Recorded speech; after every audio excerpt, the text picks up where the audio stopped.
What is up, everyone? Welcome into the Fight HQ podcast. This for UFC Jacksonville. Of course, I am Jason Floyd. That is a fighter, Pete Rogers Jr. here to break down this fight card. It takes place tomorrow. Well, technically, it starts in the morning time.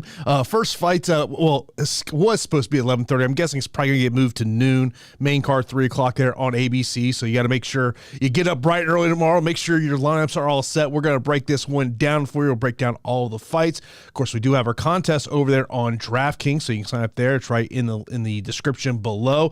And congratulations to last week's winner, Jen Holloway, 30, had 517 points, Pete, and had 2 losing fighters in his lineup and still got 500 points and did not have Jared Cannonier, who absolutely smashed the slate last week. Pete, like, if I would have sat here last Friday and go, hey, Pete, here's my hot take. There's going to be 4 takedowns in the main event by one fighter, and it's Jared Cannonier, you would have said, Jason, you lost your goddamn mind. Yeah, exactly. I mean, look at the performance was ridiculous for Cannonier. I mean, the output, he quadrupled, tripled his output of norm.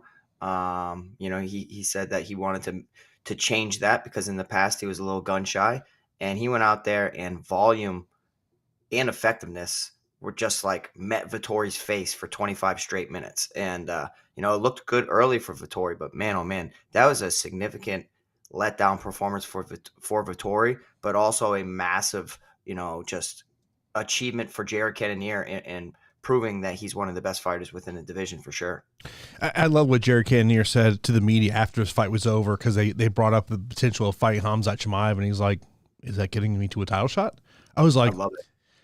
It's the right way to answer the question. I mean, obviously, it has the ability to profile him up there, but congratulations to Gene Holloway, 30, winning it last week. And, of course, be sure to get in that contest this week. $10 entry fee, top 3 price places do pay out. Of course, always great to talk the fight game with Pete. Pete, when we talk about game theory, I feel like there are 2 fights on this slate tomorrow that are probably fights that we have to prioritize. One of them being the heavyweight matchup of Tafa and Lane. And to me, I hate to say it, I think the first fight at night is a priority fight, Pete. Yeah, I mean, definitely. Those are 2 fights that I'm going to be prioritizing within my lineups. And then, of course, the 8,200, 8,000 fight is another fight where it's like, week in and week out, it's very difficult to get away from because of the price point. Never mind when you have super volatility on both sides with Trevor Peak and Mariscal. So I'm definitely going to be creating a group. There's a couple fights that we're going to break down and get into as far as like untrustworthy candidates, who has ceiling potential, who has takedown potential, who has early finish potential. And that's basically how you should create your lineups. I mean, having an underdog squeaking out a decision, scoring 60, 70 points is fine. And it can truly lead you to an optimal lineup if of course, that fighter's super, super cheap. But more often than not, we want to chase that 100 points from each performer. And Ryan, appreciate you joining the show here. Of course, we'll talk about that main event here in a moment. And I will tell you, there is one fighter in particular I have circled for Takedown City. I can't wait to hear it.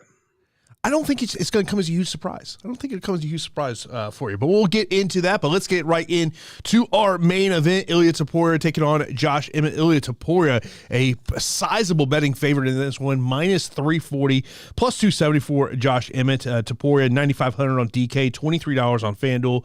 For Emmett, he is 6,700 on DK, $12 on FanDuel, Pete.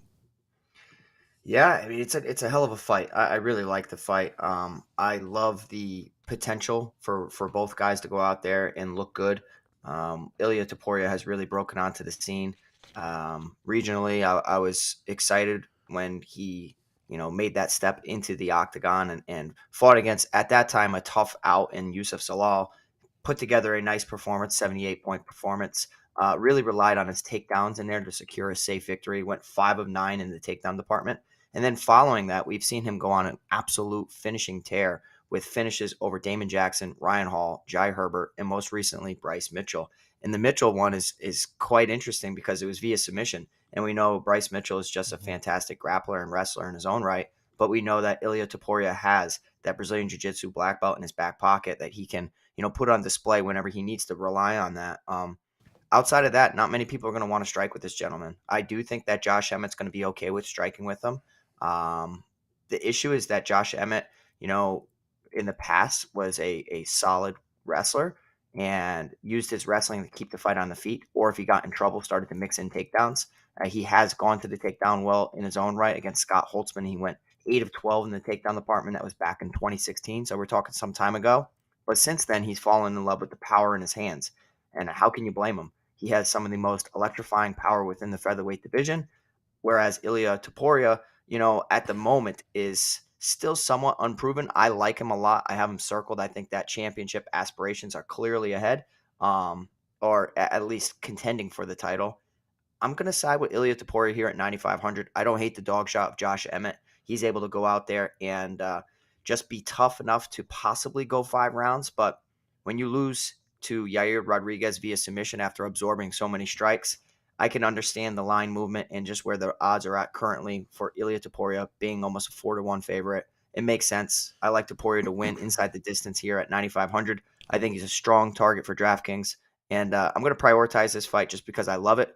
And I don't want to be on the outside looking in when the main event is kicking off. So give me Ilia Topuria here at 9,500. Don't hate the absolute dog shot on Josh Emmett in case you think it goes beyond 3 rounds. He could possibly score enough within a loss, but I think that you're just going to need all winners this week, and Topuria is going to win this fight. When I first started kind of looking at this fight card and I saw what the betting line was, I was a little surprised. I was like, man, Topuria clearly should be the favorite, no question. But this is the biggest fight he's had in his career. You talk about, and he's been given a gradual step up in competition, but this is a massive step up in competition where you're talking about, now taking on a guy who just fought for the interim title here. There's a 10-year age difference here. When I was building cash lineups, hand-building cash lineups, I look at that price tag of Josh Emmett, and it's very hard for me to go, man, if this thing can last 3 or 4 rounds, how do you avoid it? That was kind of my thought over there. A couple of comments get in here. CA Premium says Emmett's injury might mean his wrestling isn't quite as good now. Noah, get your question about the PFL. We'll get to that towards the end of the show here. But, look, Topuria, everyone loves him here. Looking at what the projected ownership is on this matchup, if I'm playing a 20 max, which is something I like to do, I probably want to get, I think I'd probably be in the 15-ish range on Josh Emmett. I don't know if I would be getting more than 35% Ilia Topuria. It just would be a price thing for me. Yeah, so when you're in a small contest like that, for me, I think it's tough to be kind of teetering on the fence with both guys. I think that you're probably better off in a small contest, a 20 max, of just picking one side and getting aggressive rather than trying to be super balanced. It makes sense, right? But like sometimes if you can just have 1.5 times as many 1.5 times as many Topuria lineups as the field in that 20 max, it might work out better for you. Especially if you really think and have a gut feeling that he's going to do enough. It's just give yourself more opportunities to take down that tournament and get aggressive in the smaller contests. The 150 is where you can't get rid of Emmett. You have to double his exposure, get to 15, as you're saying. I don't hate what you're saying at all. I totally agree with it. You know me. I'm super risky. Oh, I know you are. A comment about fading the co-main event. So let's get right into the co-main event. A female matchup here. We got Amanda Ribas taking on Maycee Barber. Amanda Ribas is a 2-1 betting favorite, plus 170 for Maycee Barber. 8,900 on DK for Ribas, $19 on FanDuel, and for Maycee Barber, she's 7,300 on DK and $12 on FanDuel. Pete. Yeah, I'm a little interested in this fight.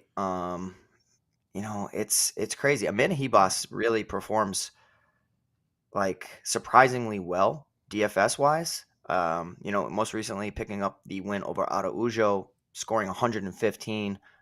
She threw 183 significant strikes, landed 98. Had 2 of 2 takedowns, but the control time is what really boosted her total. 8 minutes and 20 seconds of control time. So, and that's against a very talented grappler in Viviane Araujo. Araujo likes to strike, but she is a Brazilian Jiu-Jitsu black belt as well. So I was extremely interested going forward in Amanda Ribas' ceiling. I think for the most part, she's a very solid fighter. Her only Achilles heel is that chin question, where at times she can get rocked and knocked out. We have seen it in the past. And Maycee Barber, if there's anything to say about her, she does throw with some pretty big power. early on in her UFC tenure, she was on a 3-fight win streak, 3-fight KO streak over Hannah Cifers, JJ Aldrich, and Gillian Robertson. The Robertson Aldrich performances, I think that they hold some merit for me. The Hannah Cifers one, not so much. The issue with Maycee Barber, she's always in a close fight and arguably losing some of these decisions that she's been gifted. So I don't trust the takedown defense. I definitely don't trust the fight IQ of Maycee Barber. But I have to tell you that, like, it's women's MMA, and yes, she squeaked out several split decision victories over Andrea Lee and both Miranda Maverick, but like, she does have dynamite in her hands, and if Ribas doesn't go to the takedown well, she could get hit with a combination and knocked out. I think it's a low chance that happens, so I'm going to be going with Amanda Ribas to win a decision here at 8,900. Do I fade it or not? That's the question, because I just feel like Maycee Barber doesn't show the best fight IQ, which could lead to more opportunities for Ribas to control her, pick up more takedowns. I'm going to say no. I'm not going to fade the fight. I'm going to get to Ribas at 8,900. I might be a little underweight to it, but I'm definitely not going to fade it. This is one of those fights where, and we talked about this theory last week of finding fights that are not getting big total ownership, and for me, typically I'm trying to find fights that are a combined ownership 40%. So let's just say hypothetically both are 20 on each side.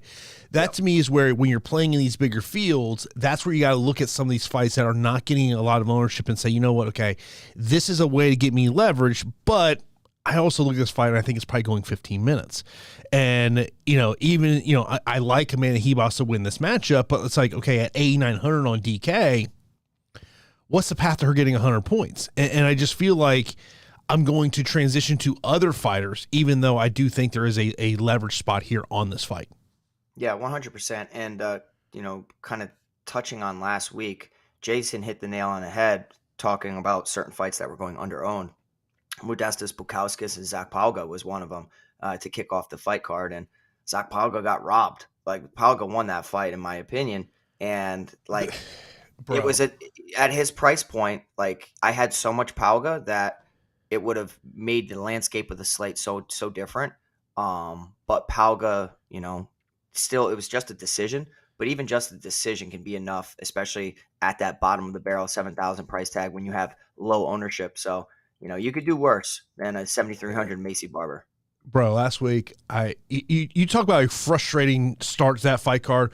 The judge who scored that fight 30-27 do not know what the hell fight they were watching. Like, how anyone scored the second round from Modestas Bukauskas, I don't understand. I like a 29-28 scorecard for Modestas. I have no issues with that, because I really thought that Zach took off the last 90 seconds of that fight, because he kept looking up at the clock, and I was like, oh, that's not a good sign. And to me, I think that's what won Modestas the third round, the judges' scorecards, because he was the guy, trying to do things.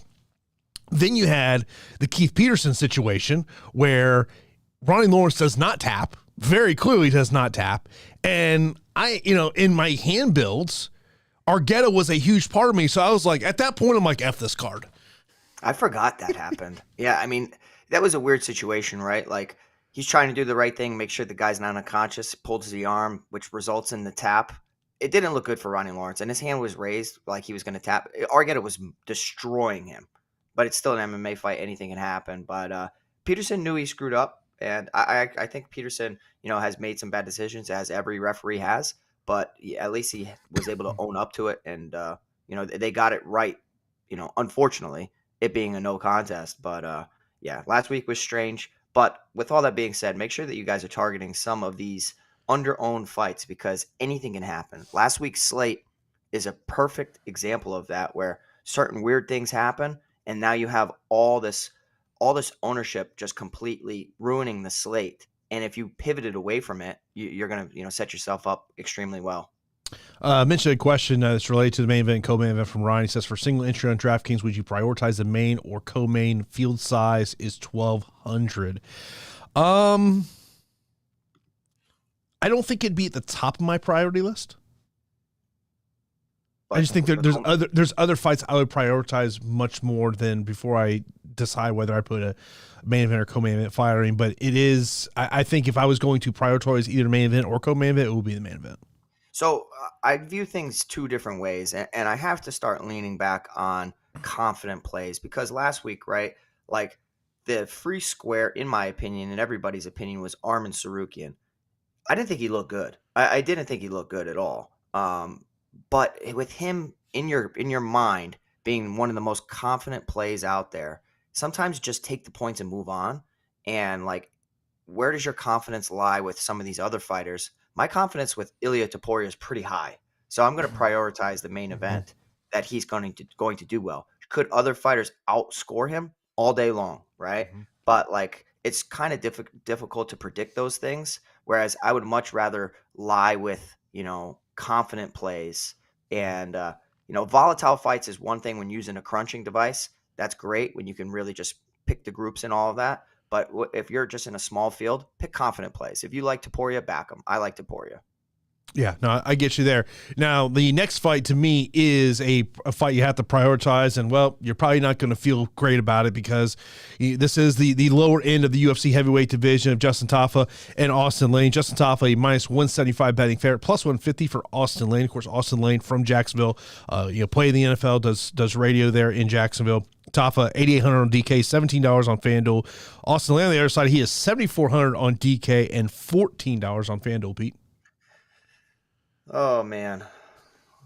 I don't want to do it this week, but I think I got to do it. I will tell you that I've been picking against Tafa a lot within his UFC career just because I see he's got the Mark Hunt ability about him, hits people really, really hard, walk away KOs, flatlines people, dynamite in his hands. Was knocked out against Yorgan De Castro. We've seen what Yorgan's done since his UFC tenure, and it hasn't been anything great. And then he's also lost decisions to Carlos Felipe and Jared Vanderaa.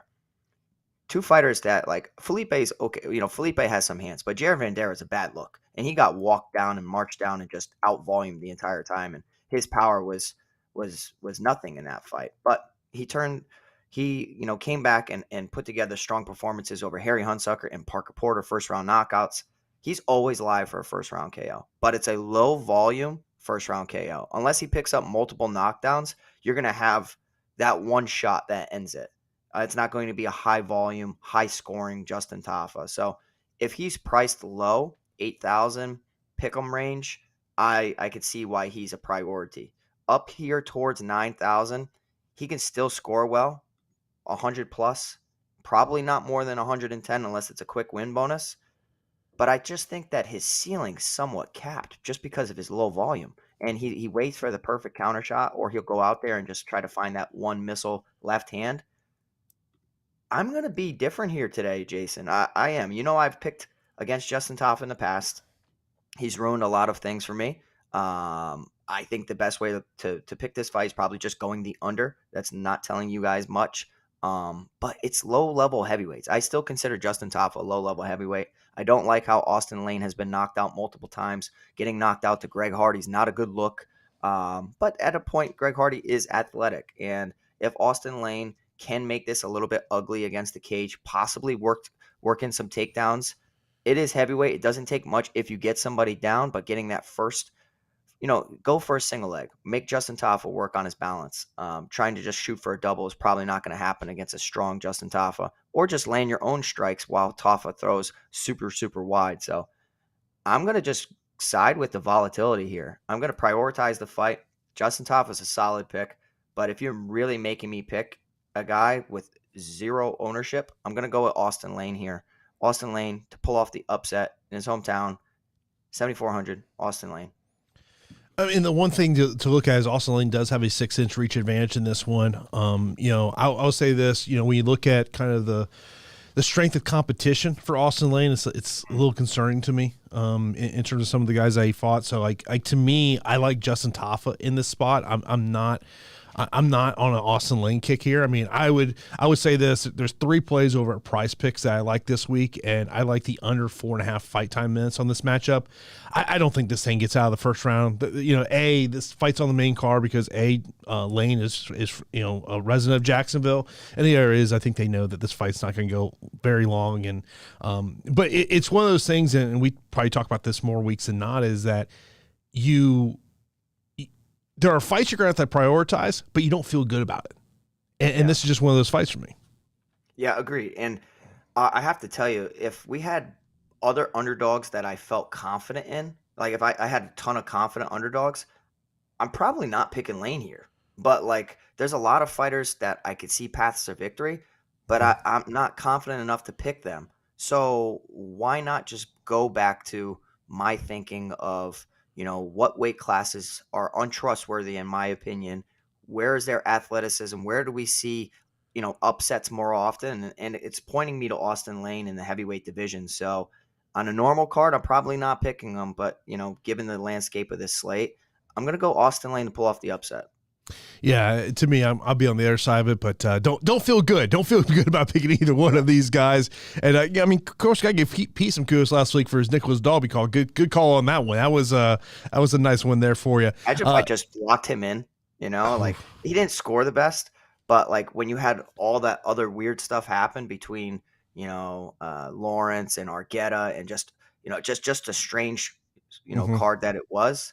Just getting aggressive on an underdog you feel confident in. Dalby looked good.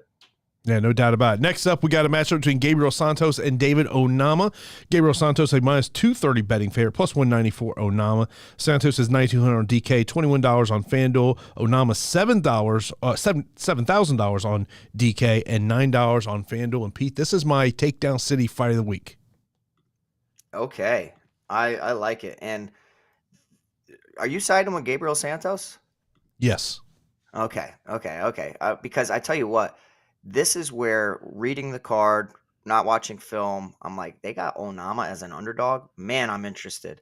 And then I start going through and I'm trying to convince myself of these underdogs and their paths to victory. Onama's excellent, right? Like he's a really, really good fighter, has good hands, good striking. He's a solid prospect. And the way that he debuted against Mason Jones at that time was one of the biggest prospects in the sport within the division. So I was like, wow, Mason Jones, lightweight division prospect, and he looked damn good. It was a really, really close fight. Fast forward, and Mason Jones super flopped within his UFC career. So then we have David Onama training under James Krause, putting together nice finishing performances over Gabriel Benitez and Garrett Armfield.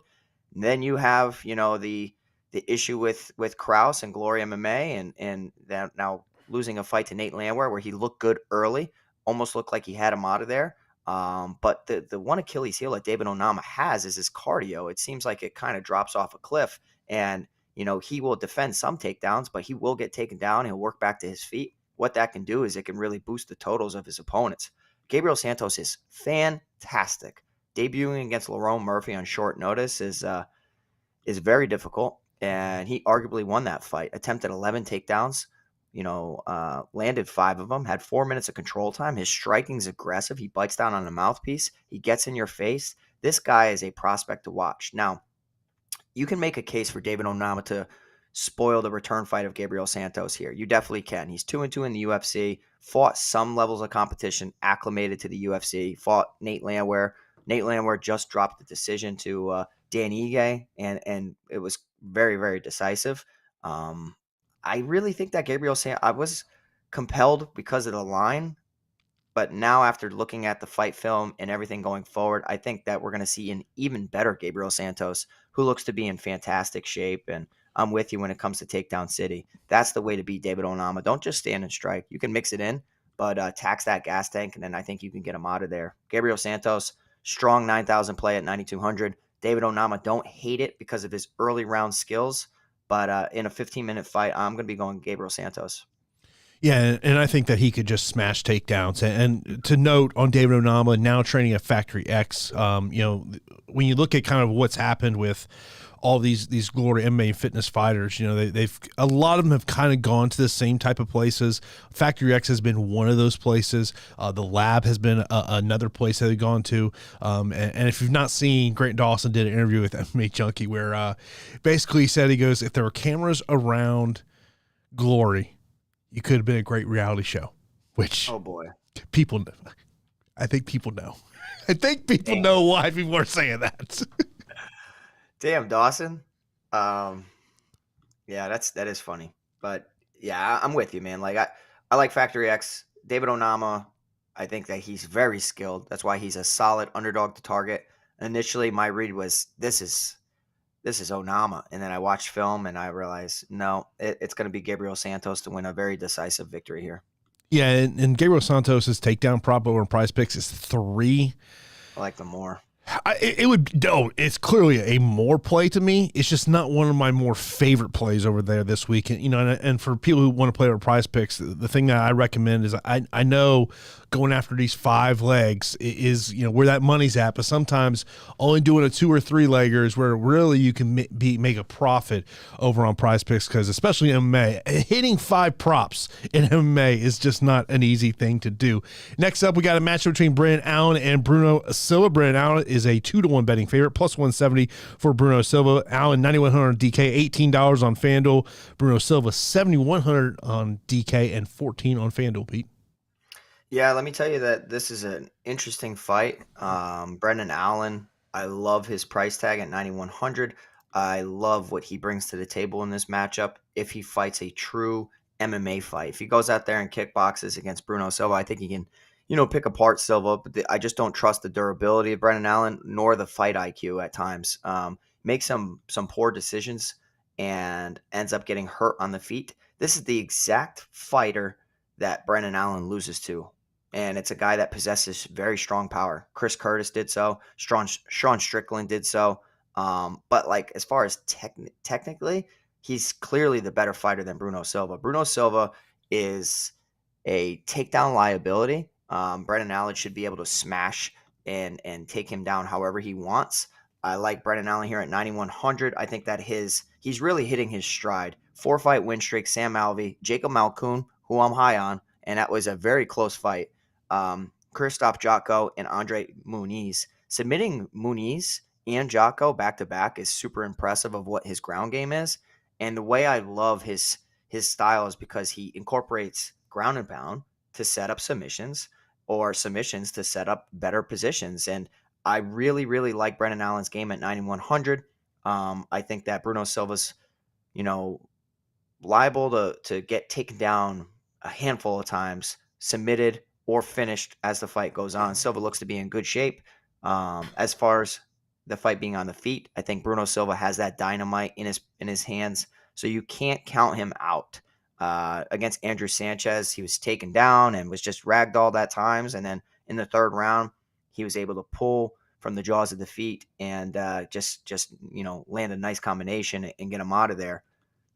I trust Brendan Allen to go out there and put together a very strong performance. But as far as like early round finishers or KO or a bust, Bruno Silva is one of the guys to circle and get more exposure to than the field, just be given his upside. But yeah, I like Brendan Allen to smash in this spot. I agree with everything you said there, and one of my confident plays over on Prize Picks is the over 1.5 takedowns on Brendan Allen. I just think that the reality is I think he can probably score at least 1 takedown every round, so I think he should be able to smash that spot. But you bring up a great point. You got to, if you are siding heavy with Brendan Allen, the fear has got to be is that Bruno Silva, who when he's fighting in Russia, he was taking on all the top Russian fighters, and so he's a guy that definitely to be looking for. Next up, we got Neil Magny taking on Phil Rowe. Neil Magny is a minus 170 betting favorite, plus 145 for Phil Rowe. Magny is 8,500 on DK, $17 on FanDuel for Phil Rowe. He's 7,700 on DK, $14 on FanDuel, Pete. Oh man, I really want to pick Phil Rowe, and I got to tell you, it's a little bit of bias on my behalf, and it's because Phil Rowe works with one of my striking coaches, and Crew Dom that I met out in New Mexico, and I know that Phil Rowe possesses so many skills, and he's very liable. He can definitely get a knockout. The issue is that Neil Magny, for the most part, is pretty durable. And Neil Magny doesn't just strike from the outside. He'll out volume you like crazy, but he'll also, clinch up with you, dirty box with you, mix in takedowns. And, I just don't trust the takedown defense of Phil Rowe. I have to be honest. And, I think that Neil Magny, he goes out there and he attempts 10 plus takedowns several times. And if he lands half of them or a quarter of them, he's getting a ton of control time. I mean, look what he did to Jeff Neal. 3-round decision, attempted 10 takedowns, had, landed 2 of them, did enough to win a decision against a very dangerous Jeff Neal who possesses more power than Phil Rowe. Phil Rowe and Neil Magny, I think it's going to be a mirror match. They're both long for the division. They both possess volume. I would probably edge the power to Phil Rowe and the finishing upside to Phil Rowe, but this is a veteran who has the most wins in welterweight history, and Neil Magny. It's quite amazing, to be honest. And this is a massive step up in competition for Phil Rowe. I think that he can rise to the occasion. I'm rooting for him like crazy. It's one of my striking coach's guys, so I'm going to be getting to more exposure to Phil Rowe than probably the public. But Phil Rowe at times is losing some of his fights and then comes back and wins. I just don't. I think it might be too little, too late in a matchup against Neil Magny, whereas Neil Magny is 20-9 in the UFC, priced at 8,500. I think in a very, very good spot to pick up a good score at 8,500. So I'll be picking Neil Magny, but I'll be rooting for Phil Rowe. Yeah, this is one of those fights that I've really been looking at Phil Rowe all week long, and I think he is going to be my pick here. But I mean, Neil Magny, these are typically the fights that he just shines in. I mean, Neil Magny, this is a veteran. I mean, all capital letters, a UFC veteran here. But I kind of like Phil Rowe, and this is kind of one of those fights where Neil Magny doesn't have that huge reach advantage like he does have in a lot of his matchups. Next up, we got Randy Brown taking on Wellington Turman. Randy Brown is a minus 230 betting favorite, plus 190 for Wellington Turman. Brown 9,300 on DK, $21 on FanDuel. Turman $6,900 on DK, $9 on FanDuel. And Turman did make weight today as he's dropping down to 170 pounds. Yeah, I mean, I think he's going to be so strong for this division. He's going to look to incorporate his strong wrestling as he does every fight. I mean, going back and looking at his career in the middleweight division, attempted 7 takedowns against Carl Robertson, landed 4, 9 takedowns against Marcus Perez, landed 2. 10 takedowns against Bruno Silva before he got KO'd. He attempted 10 takedowns in round 1. That is absolutely absurd before he got knocked out. And he didn't land any of them. So what he's going to go out there and try to do. Do you believe in Randy Brown's skills? I do. I like Randy Brown a lot. I like him here at 9,300. I don't like the welterweight experiment that Wellington Turman is looking to do. I understand it. You've fallen on hard times. You're 3-4 in the UFC. You think that you're going to be a massive, massive welterweight, and you are. But it's going to come at a cost. And I think that cost is going to result in poor cardio and even worse chin than we've seen in the past. And when you're going up against a guy with a massive, massive reach in Randy Brown, who's so talented with the strikes, with even submissions, he's very, very good. And his loss to Jack Della Maddalena, I think this is a recency. Like, if you're backing Wellington Turman, you're just believing that Randy Brown is a fraud and that Turman can take him down and submit him. Well, Turman inside the UFC only has submitted one person. It's Misha Cirkunov. And, Cirkunov, in my opinion, is super untrustworthy. So I'm not going to be backing Wellington Turman here at 6,900. Yes, he can land takedowns. He could possibly do enough in a loss. But if we might not need a losing fighter. We might need all winners. And I think that Randy Brown can even get Wellington Turman out of there with a massive score. So give me Randy Brown here at 9,300. Bring up a question I got dropped in the chat from Kevin. He goes, Turman Brown seems like an easy fade for GPPs, at least a Brown fade with some Turman maybe. I mean, here's my concern with Wellington Turman is what happens if this fight gets into the second, third round? What does he look like at 170? And like I was watching this clip of, it was this interaction between Conor McGregor and Stephen Thompson on the Ultimate Fighter. And Conor brings up a very interesting point where he's talking about, as we are a sport, as fighters get older, they tend to go down in weight as opposed to go up in weight. And sometimes, going down a weight class can be very beneficial, but sometimes we see guys move down a weight class and they don't get the benefits they thought they were going to get. Yeah, I say it all the time, right? Like we saw Frankie Edgar look to, go to bantamweight You know what I mean? Like I didn't like that at all. We've seen other fighters look to do the same thing, and to me, it's like desperate measures. So, um, could it work out? Sure, but I don't think that he's going to have the best gas tank. Never mind a good chin. And Randy Brown's. It's not like he's in an easy fight against a debuting fighter. It's not like this is like a welcoming somebody to the UFC, and you're going to be in a gatekeeping type of performance. You're going Mhm. up against a guy who is on his way to possibly challenging for the belt. I mean, he was on a 4-fight win streak over Alex Oliveira, Jared Gooden, Chaos Williams, and Trinaldo. So, and then he just lost to Jack Della Maddalena. So, I think this is a nice turnaround fight for Randy Brown, and I think he's going to get right here. Next up, we got a matchup where one of the fighters missed weight earlier today, and of course, Rebecki didn't make weight, but Radzhabov did miss weight, weighing in at 157.25. The fight will go forward as a catchweight matchup, so Rebecki is a minus 155 betting favorite, plus 130 for Radzhabov. Rebecki, 8,400 on DK, $16 on FanDuel, and for Radzhabov, 7,800 on DK, $15 on FanDuel, Pete. Yeah, I'm interested in this fight, to be honest. And, I'm not the biggest Rebecki guy. I'm just not. And I think that what I saw against Nick Fiore makes me want to fade him in certain matchups going forward. Now, is this the matchup to do it? That's kind of what I've been scratching my head at. I think that scoring 104 against against Nick Fiore is solid, but watching what Chase Hooper did to Nick Fiore, it's like, all right, well, Yeah. that wasn't really that impressive. And Nick Fiore was, a guy known to have good grappling pedigree, and good finishes against weak regional competition. But Rebecki went 3 of 4 in the takedown department, 8 minutes of control time. I think if you put him up against somebody who's a true grinder and who's going to, attempt takedowns, make him defend, make him work, defend his own takedowns, he kind of looks like a gasser to me. And he really does look like a gasser to me. And I know that Loik Radzhabov is a gasser in his own right, but I think that he's a gasser because of his work rate. What I see from Rebecki is a guy who's just able to find finishes all the time. And then I feel like there's going to be a time when he meets his match and he's unable to get a finish. He wasn't able to finish Nick Fiore, right? But look at where Nick Fiore is. I think that Radzhabov is clearly above Fiore, and I think that Radzhabov can make Rebecki work constantly. I mean, against Esteban Ribovic, we saw Loik Radzhabov attempt 21 takedowns.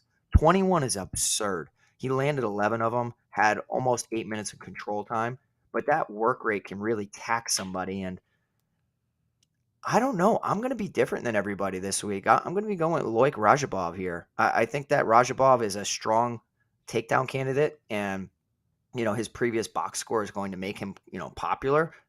Scoring 120 in that matchup is ridiculous. I think that he's going to win a decision here against Rebecki. He hits really hard as well. Has fought some strong competition. This is a great fight. I just don't trust that Rebecki's power and his grappling offense is always going to get it done for him. I think that there are some holes, and I just kind of see through it. Let's see if I'm right, but I'm expecting Radzhabov to outwork Rebecki here and pick up a victory here at 7,800.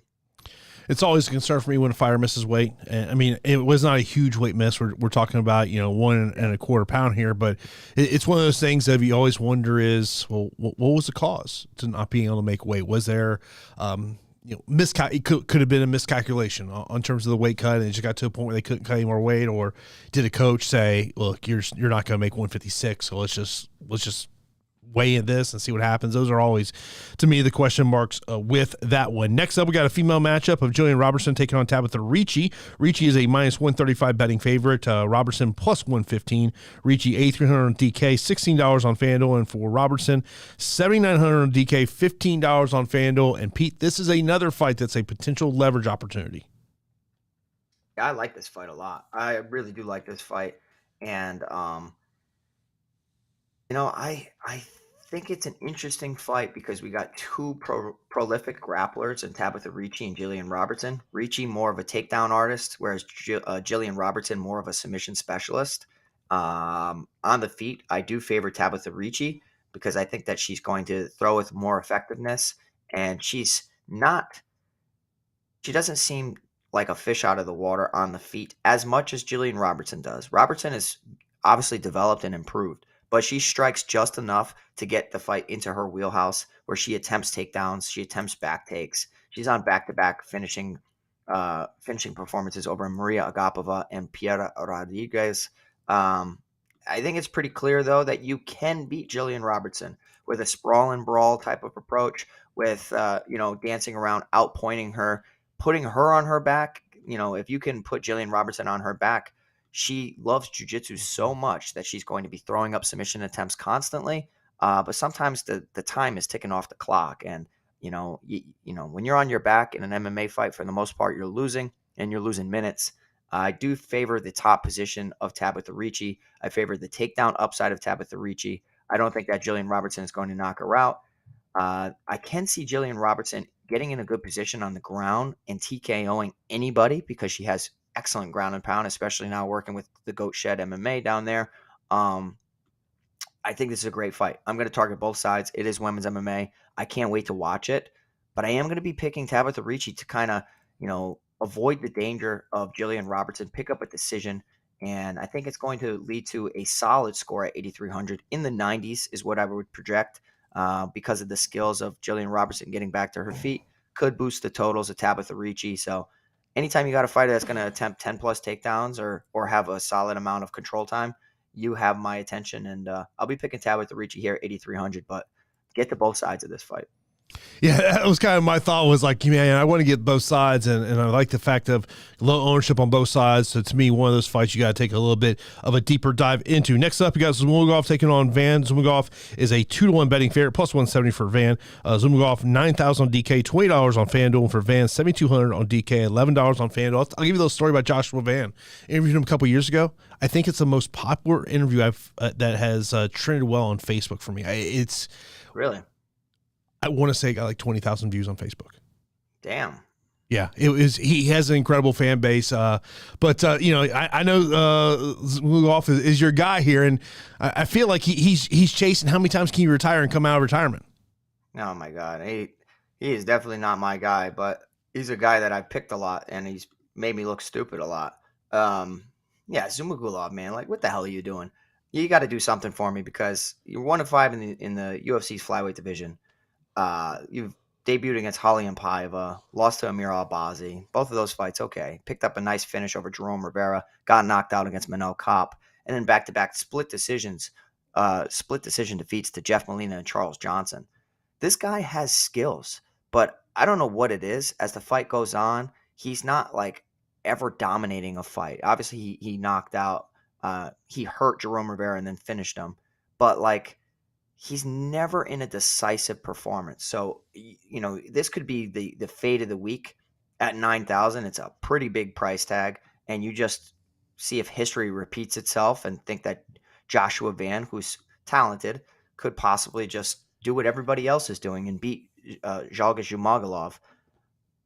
To me, though, I do think that the pedigree of opponents that Zhumagulov has faced throughout his career inside the UFC, I think that it's a win for him. I think he finally gets in the win column again. The issue is, if you look on paper, it's one of the ugliest 9,000 options we've had in a long time. Just given his resume in the UFC, he's 1-5. Mm-hmm. But you could say that some of those fights that he lost, he should be probably 3-2 or 2-3 inside the octagon. But 9,000, not really in love with that price tag. I think that he could pick up a surprising finish over Van because of the vast experience difference between them. But yeah, Zhumagulov is the pick. But as far as like score wise, I'm expecting a mediocre score. He comes at one of the most interesting ownership spots though, and if he decides to go to the takedown route, possibly he just ragdolls his opponent. He did attempt 13 takedowns against Jeff Molina and 11 against Holly and Paiva. He might be a sneaky takedown guy against Joshua Van. I think he picks up a victory finally. But yeah, I'll be getting to both sides of this fight. Eric, I see your comment. I cannot tell you when I opened my email up when I got to the office this morning, and I have an email about hot takes from fight promoters on Zuckerberg versus Musk. I'm like, why is this in my email? Why is this in my email?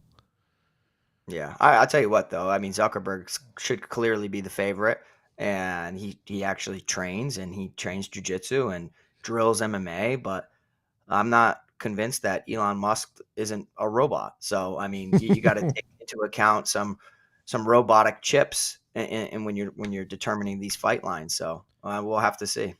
Next up, we've got our 8,000 A200 fight, and that is Trevor Peek taking on Chepe Mariscal. Mariscal stepping up here about a week's notice to get this matchup here. And I can tell you, I know that Chepe has been trying to get into the UFC for a long time. Finally got the call that he's been looking for here.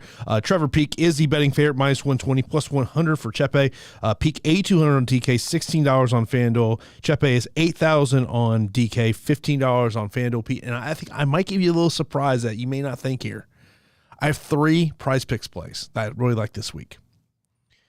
Over 4.5 fight time minutes on Trevor Peek. Interesting. Yeah, you're going to be sitting there like biting your fingernails to the bone. So it's an interesting fight, right? And I think it's a gift. It's clearly a gift. Last week was a gift. The 8,200, 8,000 fight was a 5-round fight. This is a gift as well, given the volatility on both sides. You have Trevor Peek, who throws absolute hammers on the feet. One of the worst fighters I've ever seen inside the UFC octagon. I got to tell you, he's horrible. But what he does possess is power. Chepe Mariscal on the opposite side possesses a well-rounded skill set, fighting out of team elevation, can go to the takedown route, probably has a better ground game than Trevor Peek. And if he's smart, that's what he's looking to exploit here. The issue with Mariscal is he's been knocked out by I shouldn't say lesser opposition, by similar fighters that of Trevor Peek. So he needs to avoid danger at all costs, and I don't necessarily trust him to do so. I don't really hold a lot of value in the fact that Trevor Peek has already performed in the octagon. Every performance of his is ugly. He throws 100% power, 0 technique. He's a coach's nightmare, but he does have heart, and he is going to keep fighting. And he scored massively with 130 in his debut against Eric Gonzalez. I'm not going to lock Trevor Peek in. I'm not. And you know what I mean? Where I feel like a lot of people are just automatically assuming he's knocking out Chepe Mariscal because Mariscal has been knocked out in the past. History's going to repeat itself, yada, yada. I just don't trust Peek's cardio to a point, and I actually think that Mariscal is probably the better ground fighter of the two. And if he goes out there with a smart team elevation type of game plan, I think that he can win this fight. I really do. So I think it's a gift. I'm going to get 50-50 exposure to both guys just because I think it's almost impossible this doesn't score well.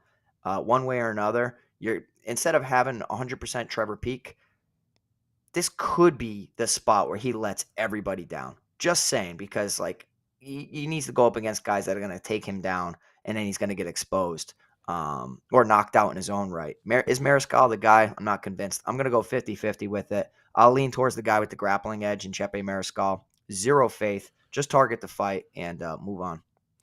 Yeah, I mean, it's one of the things, and I've known Chepe now for a couple of years, and, you know, there is different philosophies on how coaches, managers, fighters will work their fighter the way up.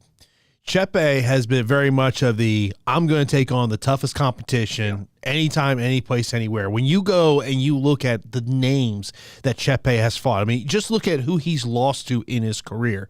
Gregor Gillespie, Bryce Mitchell, Joe Anderson Brito, Steve Garcia, Sean Soriano, obviously a name.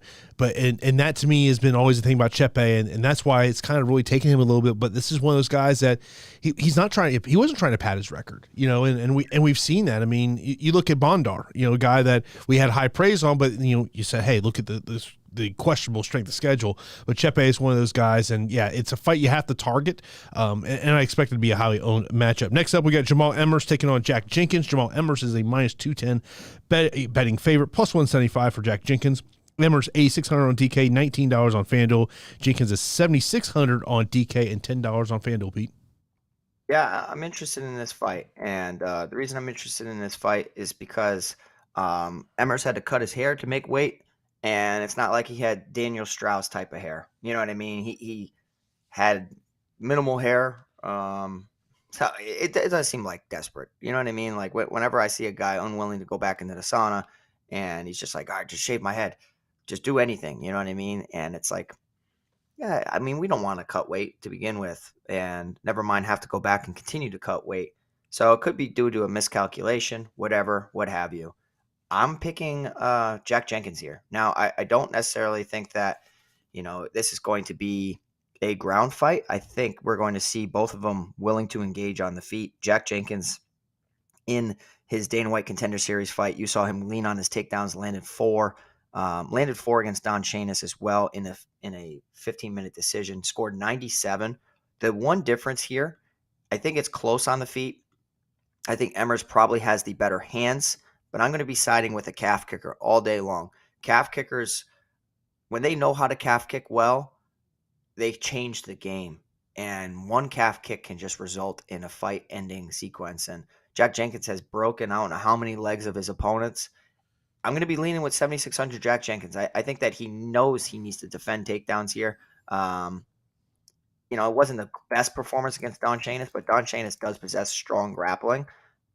I think that Jenkins is going to be an underdog I'm going to be aggressive with. Jamal Emmers can clearly put together a strong performance. I mean, he did only score 71 against Hussein Ashkabov. He attempted 3 takedowns, landed 1, defended 6. But it's the fight against Vince Cachero. I know that was on relative short notice for Cachero, but scored 108. I don't know, man. I understand the skills that Jamal Emmers has. He has good power, good striking, well-rounded. But I'm going to be siding with the calf kicker here in Jack Jenkins at 7,600. Jenkins was one of those guys that stuck out to me as an underdog play this week, as I was like, who do I have the most faith in? And of course, our first fight of the night, and I really hate rostering the first fight of the night, but I think this fight that we have to roster. We got Brunch taking on Dumas. Brunch, a minus 180 betting favorite, plus 155 for Dumas. Brunch, $8,700 on DK, $19 on FanDuel. Dumas, $7,500 on DK, $11 on FanDuel, Pete. Yeah, I think Dumas is one of the most interesting spots as an underdog here. And, recency bias is a real thing, and it's something that you have to evaluate going into each fight card, into every time you put a bet down, every time you create a lineup. Are you really siding with recency bias too much, and can you just see fights for what they are? I view this as a volatile matchup. Do I trust Cody Brundage? No, I don't. Do I think he's gotten so much better than I've given him credit for? Yes, I do. Losing his short notice debut to Nick Maximov, okay, no problem. Dalton Lucambula and Tresean Gore finishes in round 1 are very interesting. The Dalton Lucambula one, he took everything but the kitchen sink and then ended up pulling off a nice submission in round 1, so showed good toughness. Tresean Gore, he scored 114 points, landed a great shot, and then ultimately, followed through with ground and pound. Lost back-to-back finishes to Mikhail Olashechuk and Rodolfo Vieira. The Olashechuk's tough, and he bullies everybody inside the octagon, or at least tries to. Rodolfo Vieira is just one of the best jiu-jitsu practitioners inside the UFC. The price tag on Brundage is a little rich. It is a little rich. I was expecting like 8,400. I just think in general, he should be the better fighter of the two. I just don't trust the durability or the cardio for Brundage, and I don't trust a lot of things for Cedricus Dumas. He looked like an absolute amateur against Josh Fremd. Fremd looked like he was, just so strong in the matchup and a step ahead everywhere, and it just, his experience shined through. I think we're going to see the same thing happen again here. I think Cody Brundage, his experience, his just athleticism and skills in every facet of the game are going to shine through. I think he's going to pick up a submission over Cedricus Dumas, but I think it's one where you're going to be a little worried because Cedricus Dumas throws good straight punches and has a good guillotine, and I could see Brundage falling victim to a guillotine, to be honest. But outside of that, I'm going to just target the fight. So I'm siding with Brundage. I think that if he gets on top, he's just going to be too much for Cedricus Dumas, who hasn't shown me much off of his back. Give me Brundage at 8,700. Don't like the price tag. I love the fight, though, and I agree with you that the fight's going to score well. I mean, look, I don't feel comfortable on really either side of this equation because, when I look at concerns I have for Cody Brundage, I think cardio and I think questionable decision-making that he's made in fights. And so, I mean, but you're going to have to get there. Let's get into our straight-up fight picks on this one. Main event, give me Ilia Topuria. Topuria. I would go Ribas. Manny Ribas for me as well. Tafa. I'm gonna go with Austen Lane. Give me Santos. Santos. Allen. Brendan Allen. I'm going to go with my first underdog in Phil Rowe. Yeah, I'm going Neil Magny, but I'm rooting for Rowe. Randy Brown. Randy Brown. I'm going to go Rebecki. I'm going to go the opposite of that and go with Radzhabov. Don't feel good about going underdog number 2 here, but I'm going to go there. Gillian Robertson. Okay, I'm going Ricci. Zhumagulov. Yeah, Zhumagulov. Peak, but I'm concerned. Come on, Mariscal. Give me underdog number 3, Jenkins. Yeah, Jenkins. And I'll go with Brunage in the opening fight. Brunage for me as well. Let's get some Discord questions in that came here before the show. First up, value underneath 8K. To me, I would probably look at Jack Jenkins as probably the best one for me, at least. Yeah, I like Jack Jenkins a lot. I think anybody at the top 7,000 range this week is very, very interesting. I don't think the dumpster diving. So you can make an argument for Jenkins, Rowe, Radzhabov, Robertson, but it's Jenkins and Radzhabov for me. Over under on finish is 6.5. I will go over that number. Over that. The captain contest, Gabriel Santos to me is someone that would really stick out to me because of that takedown upside. I'm with you on that. Leverage spots. I think you got to look at the co-main event. I think you also need to look at the other one would be the Robertson Ricci fight would be the 2 fights if you're looking for leverage to where to go to. Yeah, good. I'm with you. And I also think like just, Austen Lane in general getting no love. Yeah. I mean, and some core plays for me would probably be, Gabriel Santos and, probably Topuria would be number 2. Yeah, I like both of them. Topuria is a great play. Santos a great play. Brendan Allen. Outside of that, you're just, you're targeting some under-owned 9,000 options that could be just leverage plays. To me, dart throws, just looking at ownership, to me, I would be looking at Austen Lane and Dumas. Yeah, I'm with you. I think anything below that's ugly this week. Yeah. To get some other questions in here, Spencer says, who's your favorite MVP and cheap play on FanDuel? In terms of MVP, I mean, people are going to get to Topuria, which is very understanding. I like Santos. And then I would probably say you got to look at that first fight of the night. You really do, because I think it's a high probability that someone's getting finished in that one.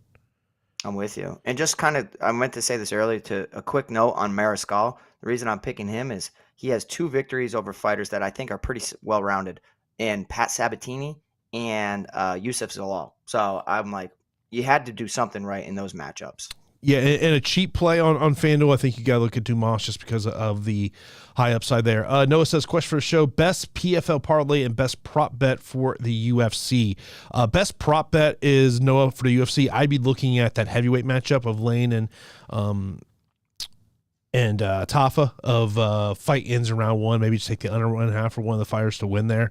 I'll be honest with you, I really have not looked much into the PFL event. Yeah, I mean, it would just be massive favorites. I mean, it would be like Sadabu C, Shane Burgos, Magomed Karamov. Those 3 together still is like minus 250, but those are all 3 fighters I have a ton of faith in. And if you have a large bankroll, just put that on all 3 of those fighters, because I'm expecting C, Burgos, and Magomed Karamov to win. Yeah. It's, I did find it interesting as I was watching the NBA draft. There was a lot of advertisers for the PFL show last night. Yeah. So good for the PFL, and hopefully they can do well tonight on television. Of course, that's going to wrap it up for this episode of the Fight HQ podcast. Of course, we appreciate everyone tuning in. Of course, be sure to join our Discord channel. Totally free to join. Also, we got that DraftKings contest. And if you can subscribe to the channel, if you're not subscribed, really do appreciate that. Hit that thumbs up button. As, of course, we're here every Friday of a UFC fight week, which means I think we're here for like the next 11 straight weeks or something along those lines. Yeah. But it's a grind, man. It's a grind. And listen, guys, we really appreciate it. If you can hit that like button, get us over 100 likes, get us to 1,000 subscribers. And, we really appreciate you, and the channel and the community's growing, and let's keep winning together. And that is going to do it for this episode of the Fight HQ podcast. Of course, if you ever want to check the show out on the podcast platforms, it's available over there as well. We will talk to you next week as we'll get you ready for next week's UFC Fight Night card.